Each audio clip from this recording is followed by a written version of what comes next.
Hi everybody, it's Kerrie here at the North East Autism Society, and today we're going to be talking about difficulties with food. And I have with me the lovely Zoe King and her mum. How are you, Zoe? Good. You're good. And how are you, Zoe's mum, who's called Nick, by the way? I'm also good. No, we're good.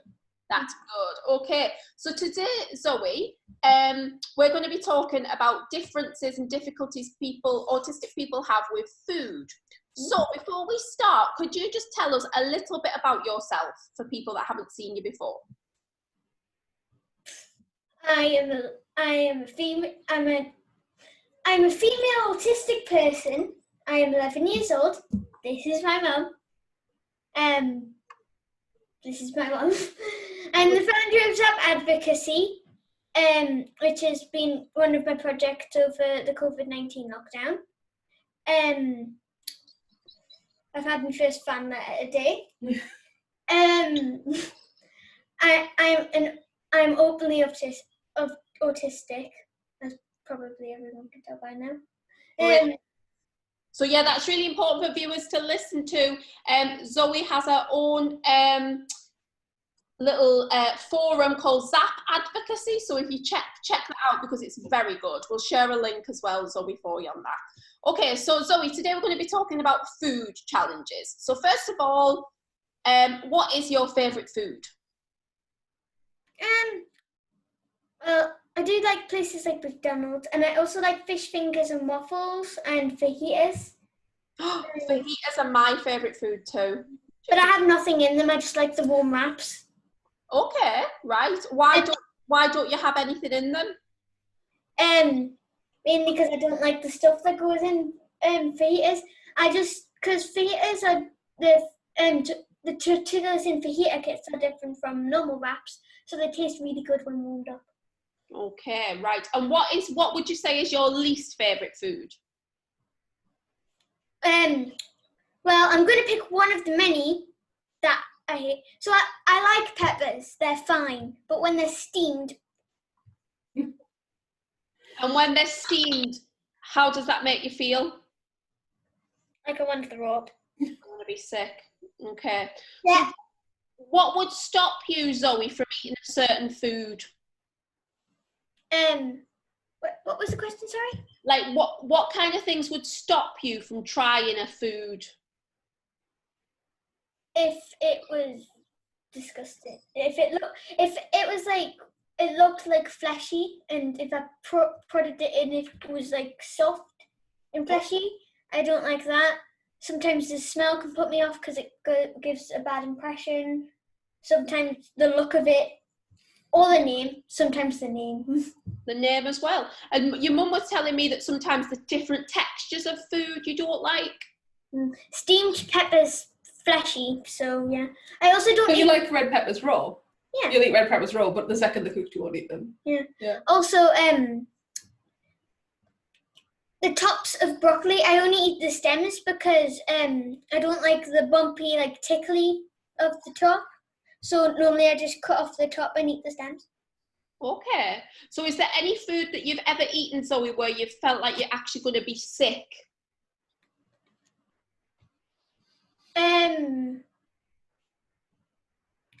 Well, anything that I've not really have an appetite for at the minute, especially steamed peppers. I really don't like them. You have quite a severe reaction to fizzy drinks as well, don't you? I've had, yeah, I mean, like, if it feels like my mouth's blown up. Yeah.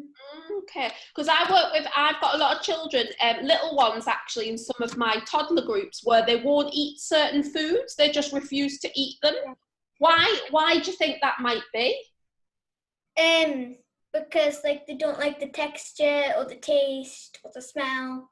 It could be anything. Like once I accidentally drank lemonade instead of water at Centre Parks because I didn't realise there were bubbles in it, and then I just ran to the bathroom in my mum and dad's bedroom, and then I just spat it out in the toilet. I couldn't. And if your mum gave you a freshly steamed pepper to eat and told you to try it, how would you feel? like I needed to yell, "Someone go get me some tomato ketchup." So sometimes if you cover food in things, does that help with the texture? Tomato ketchup helps with taste and texture. Okay, right. So do you feel like you get hungry very often, Zoe? At the minute, I'm getting hungry quite a lot. I have good interception, except for drinks.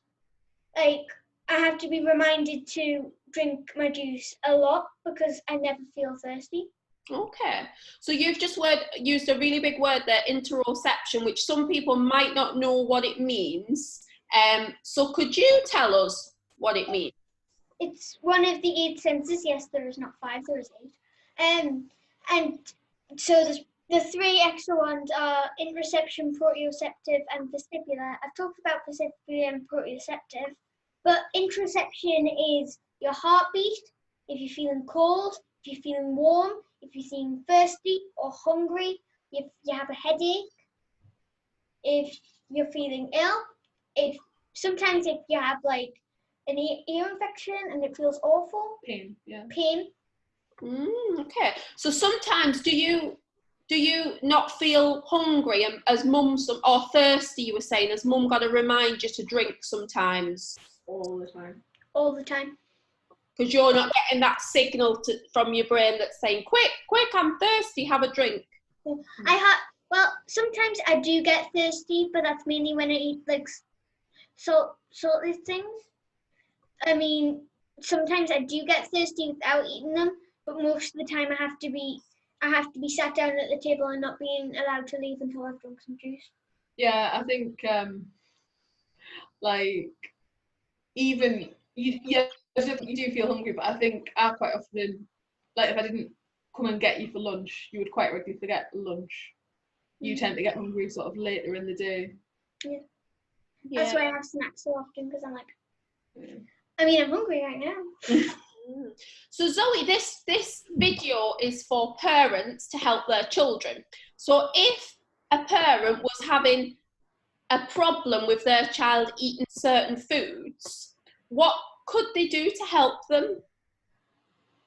No matter how weird the combination, if you try any like sauce or something, I mean, some people might think this is disgusting, but this actually works. I ate a few love hearts before I brushed my teeth today, and it actually tasted less disgusting than I would normally think it did, because I tried something else with it. If I don't like something, I'll probably smother it in tomato ketchup, and it's normally fine. I'm not saying you have to use tomato ketchup, but any kind of sauce might work. I mean, I've never tried any other type of sauce. Also, particular brands of sauce, because some even though I like tomato sauce, I only kind of eat Heinz with it because the other ones taste different and more processed. Yeah. Very insightful. So what do you think of meal times, Zoe? When you sit down and have your meals, how do you feel? It depends on what kind of food's on the table. If it's one that I don't have an appetite for, then I'm just, do I have to eat this? Seriously. And then you and your mum work together to work out the best option, I'm sure. Yeah, I mean, she does get cooked for separately, I'd say maybe 2 to 3 times a week, because there's a really big list of, it's more textures that you won't eat, so you won't eat anything wet, really, whether you want to eat when I was little, and sort of true now, I only really used to eat things that are beige. Yeah. Like, our packed lunch was very beige. Yes. My diet was very beige. I would only eat. So yes, it might be the certain colours of the food. Also, I won't eat salmon because it smells. Really. Salmon. Or fish, well, yeah. Well, strangely enough, Zoe, I had salmon last night for tea, and I'm working in my kitchen and I can still smell it from last night, and it's not good. Not good. So, I've totally had a mind blank. We'll have to edit that bit because my mind's gone. So, Nick, how have you helped Zoe with some of her eating difficulties? I think you need to be chill about it, and you really do. You know, I mean, Zoe takes a multivitamin, and she's growing. So I think as long as those two things are happening, it's okay. Yeah. I think a lot of adults that I know that have problems around food had a parent that very much sort of sat them down at the table and went, you are eating, you are, you know, this is happening. Yeah. Whereas we've had to be sort of very understanding about it, because, you know, you can see if you put something sort of in front of her that she, like, even if we're having something she doesn't want, she's not comfortable. Yeah. I think when you were a bit younger, and it's still sort of fine now, we said that like anything she tried, that she could spit it out if she didn't like it, so she then didn't have to do that next step of swallowing it as well, because even just putting it in front of you, next to your mouth, near your nose, and then in your mouth, is a massive thing. It is. Those steps are humongous. Yeah. That's the word. A humongous it is now. So yeah, and I think, you know, Zoe does eat more than she did 3 years ago, and I think one of my losses of appetite was because of my meds. yeah, definitely. And you know, you need to sort of go with what times of day they're hungry as well. So Zoe eats a lot for breakfast. She doesn't eat much during the day, and then come sort of like 5 o'clock till bedtime. It's snack o'clock. It's snack o'clock. That's a bit like for myself as well, Zoe's snack o'clock. Yes. And I think when you're more stressed as well, Zoe, I know I find this in myself, when I'm stressed, I don't really want to eat. Or some people can go the other way, and actually when you're stressed, it's actually a comfort for you to have some food. Yeah. I'm kind of a mixture. I kind of have snacks and things that taste nice. Yeah. Yeah. I don't think you do a lot of emotional eating. I do. Yeah. Well, so, Zoe, thank you very much for talking to us about food challenges, and hopefully we shall see you very soon. Bye, Zoe. Bye, Zoe's mum.